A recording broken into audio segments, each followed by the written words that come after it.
Alright, starting off first here with a 1920 no mint mark Mercury dime, 90% silver of course. This coin is graded by PCGS at an AU58, and this dime only sold for around $95. But we'll look at some more expensive ones here as we go. Now this is a 1920 D mint mark. This coin has been broad struck, which we'll see around the rim of the coin. Unfortunately, the coin has been cleaned, so do not clean your coins because that will devalue them. And actually something like this, I would get graded by, a PCGS, NGC, or Annex. Just an FYI there. So you'll see the D mint mark there on the reverse at the bottom of the coin. This coin only sold for around $135.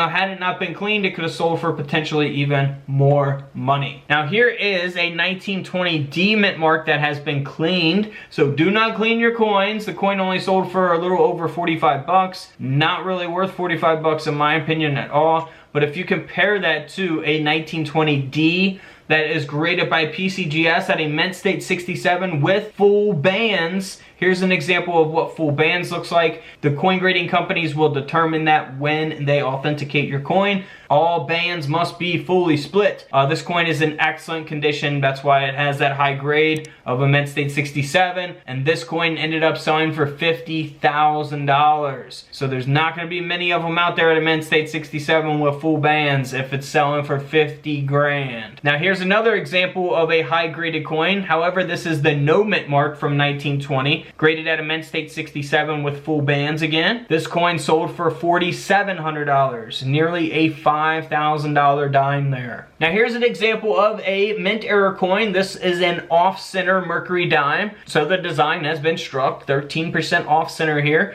Graded at a mint state 64 with full bands, so a nice grade. This coin sold for over $1,100. An even more expensive off-center here, struck 20% off-center, graded at a mint state 64 with full bands. Again, this coin ended up selling for over $1,800, nearly a $2,000 coin. And it is the S mint mark. You'll see that S mint mark again there on the reverse of the coin. Now here's a 1920 D mint mark that was struck 10% off center, graded at a mint state 62. This coin sold for nearly $1,000. Here is a 1920 S. So, this coin has been cleaned. It only sold for around $80. However, if you look at a high graded version of the 1920 S, this coin sold for $72,000.